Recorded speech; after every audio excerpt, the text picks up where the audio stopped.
Or else you just, as a consumer like me, gonna feel like you got cheated a little bit. This cookbook better come with a husband. Hi guys, welcome back to my channel. Today I'm back with another cookbook review. Today I will be reviewing a cookbook from Premadonna. She came out with a book named The Recipe Bible, the Ultimate Edition. If you don't know who Premadonna is, she's basically this social media mogul. She's got her hands in just about everything. She was selling waist trainers at one point. She was a rapper. She was on reality TV. And one thing that she, I guess, does really, really well is cooks. I didn't know this. I wasn't a follower of hers until I actually came across this book. But yeah, she's got seasonings, she's got appliances, she's got utensils, and basically she's built this entire empire. She's a very smart businesswoman, obviously, but the thing that stands out to me about this cookbook is that this cookbook was almost $100. So the retail price for it is $82, and then with shipping, it cost around $90-something. And yeah, this is not only by far the most expensive cookbook that I've ever gotten, but the most expensive cookbook I've ever even seen. When I saw that, I was like, this cookbook better cook itself, okay? This cookbook better come with a husband, all right? Because I have never seen a cookbook cost this much. So I'm excited to get into it. I'm gonna be cooking 3 recipes today. I'm gonna do breakfast, lunch, and dinner. So for breakfast, I'm gonna have shrimp and grits. And then for lunch, I'm gonna make her cheddar broccoli soup. And then finally for dinner, I'm gonna have stuffed salmon. So I'm excited to get into this book. I'm going to leave all my review, my thoughts, opinions, and more at the end of the video. So make sure you stay tuned until then. But yeah, let's get cooking.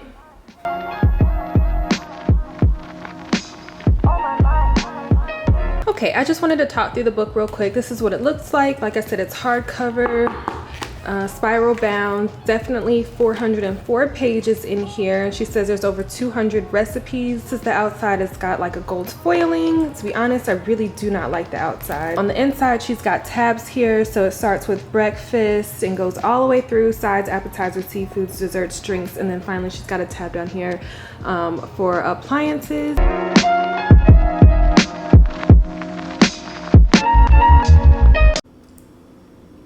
Good morning, guys. I am getting ready to make shrimp and grits.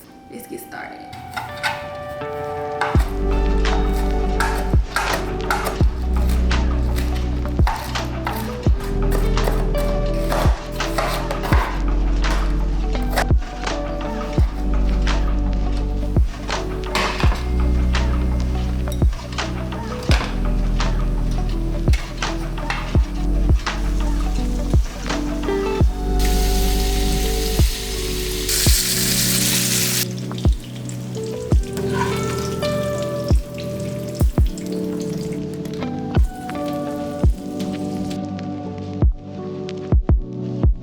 Her recipe calls for her own seasonings. I don't have any of her seasonings, so whatever.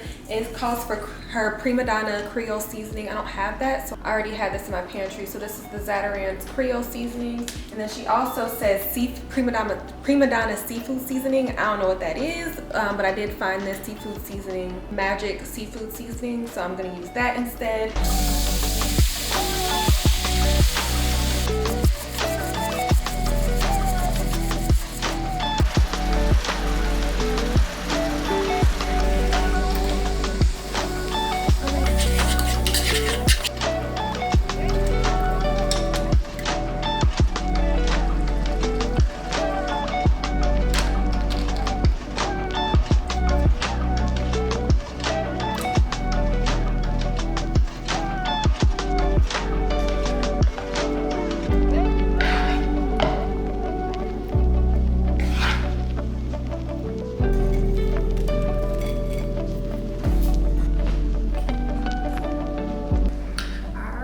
I'm getting ready to taste it. It looks really, really good. Let's see how it tastes. I think it's pretty good. That's pretty good.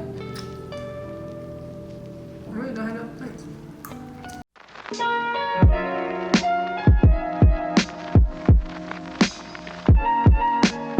It's 3:45 and I'm getting ready to start making a cheesy cheddar broccoli soup. It's cold outside, so I'm looking for something really warm and really So yeah, I'm getting ready to start making this. I've already got my water boiling and looks pretty easy. Doesn't look like it'll take long at all. So yeah, let's try it.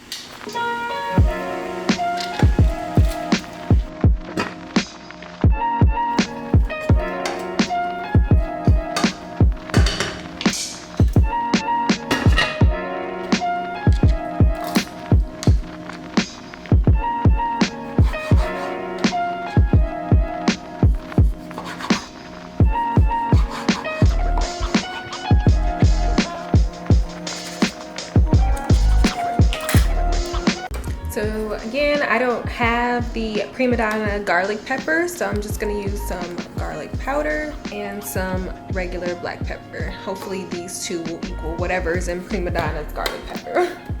Cause girl, I don't know.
Finished product. I'm gonna try it and see how it tastes.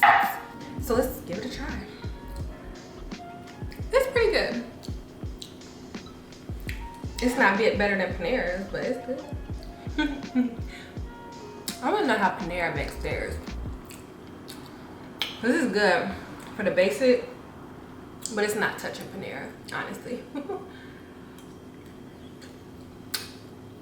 I'm about to eat it though. Hey, I'm back. So it is 8:52. I'm getting ready to start dinner right now. I'm making a stuffed salmon. So this recipe comes as either stuffed salmon or stuffed chicken. So I'm gonna do the stuffed salmon.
I always forget how much work doing these cookbook reviews can be because it's a lot of cooking, but I love it. It's a lot. All right, the food is done. I would say that it's pretty good. It tastes pretty normal. It tastes exactly how I would think stuffed salmon is. I've made stuffed chicken and stuffed salmon before. There's not anything much different. In fact, I might even add something like a little kick, maybe some red pepper or whatever. I actually already tasted it, and when I went to taste it, I realized that it didn't have any salt in it, like it needed more salt. And I was like, wait a minute, like I don't remember the recipe ever saying to add salt. It didn't, but it told us to add her Premadonna seafood seasoning and her adobo seasoning in the ingredients list, but it doesn't tell you when to use it in the recipe. So by the time I got done, I was like, oh wait, like this is... So then I went back in and added the seasonings. Overall, this recipe was okay, but overall I want to get into talking about the book so we can kind of talk about little things like that. As you can see, there's a lot of white space in this book. Some recipes barely take up the whole page, so sometimes, you know, for me it's like, wow, was this really necessary in terms of how much space there is in it? And then some pictures are really repetitive. She's got a section on smoothies, but it's literally the same picture over and over and over and over again. So like, boom, same picture, same picture, same picture, same picture, same picture, same picture, same picture. Like, it just keeps going.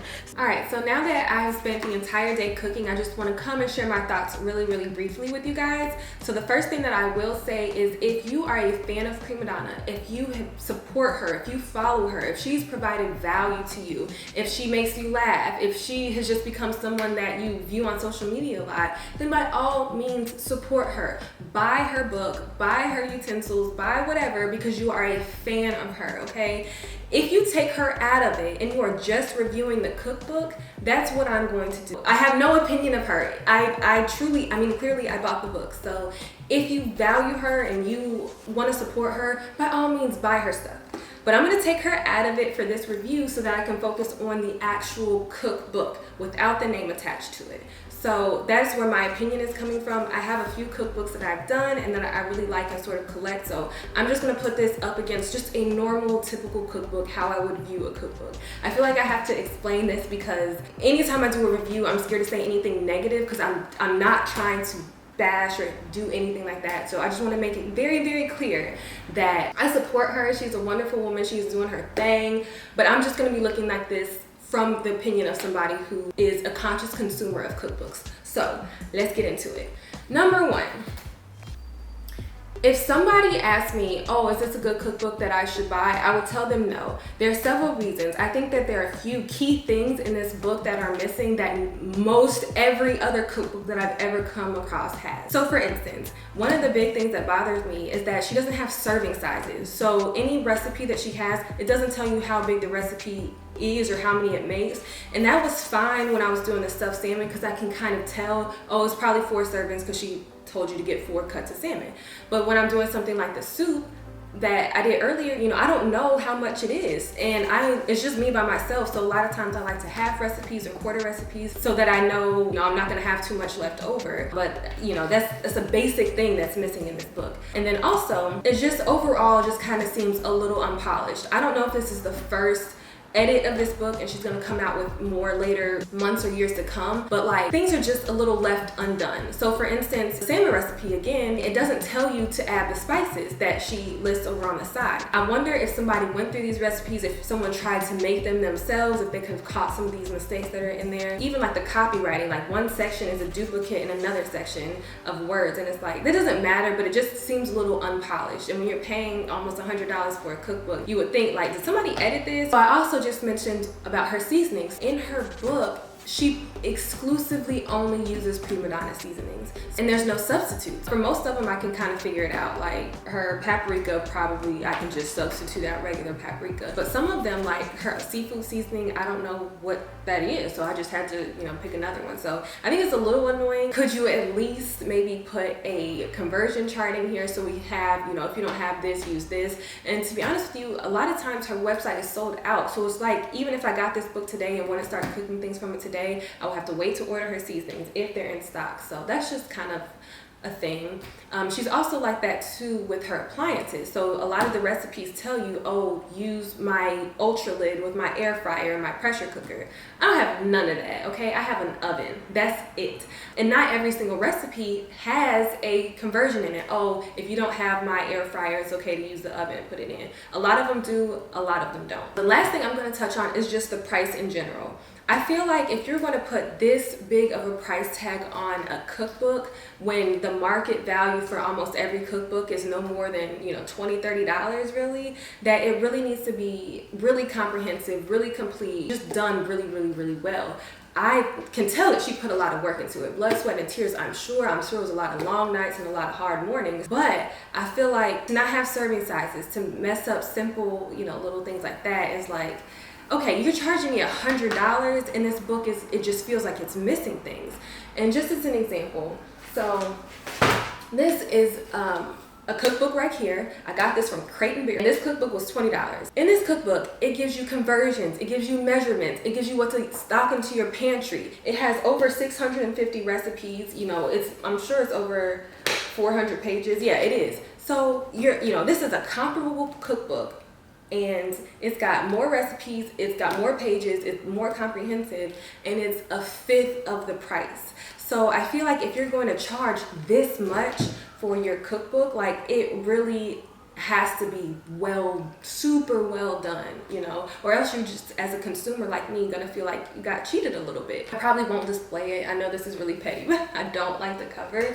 But again, I'm happy that I supported another woman. I couldn't imagine myself putting out a cookbook, so hats off to her. But if I take her out of it, this is just not a cookbook that's on par with the most basic of basic cookbooks that are on the market. So would I buy this cookbook again? Absolutely not. Would I maybe consider buying other things from her? Absolutely. I want to support her, but I just can't justify spending this much money on a book that's not even up to market standard or whatever. So all 3 recipes I tried though were really, really good. I have no complaints. I will say even in her recipe selection, right? So she talks about her influences from being down south and then her influences from Ghana, but the recipes, not all of them anyway, truly reflect that. I almost wish it was a tailored recipe book towards specifically dishes that are different, right? So one of the recipes in here, for instance, is like a simple taco or an easy taco. You know, anybody can make an easy taco. One of them's for a baked potato, and it's like, I didn't need a cookbook like, you know, that I'm spending over $100 for to tell me how to make an easy taco or a baked potato. I want to see the parts of her that really influence her cooking, or how can she infuse a taco in an African taco recipe or something. I don't know, but to me that just seems a little more on par with what I pay $100 for versus what I got. So again, support her. I do not want to bash her, whatever. I bought the book. I encourage you to buy the book if you support her. If you're looking for a good cookbook, I can't say that I would buy this one, but that's just my opinion. Let me know if you got the cookbook. Let me know if you had any recipes that were your favorite. Just overall, let me know. Thank you for watching this video. Please subscribe to my channel. I'm actually going to be doing another cookbook review from Chic Natural. She has a book called So Deliciously Vegan. This came out, or I guess it's just Deliciously Vegan. Let me not butcher your whole book, girl. But yeah, so this came out just last month and I'm excited to get it. I am not vegan, but I have a lot of friends that are pescatarians, so I think it'll be good to just see what's in here and see if we can spice up my cooking a little bit. Thank you for watching. I hope you enjoyed this, and I'll see you guys next time.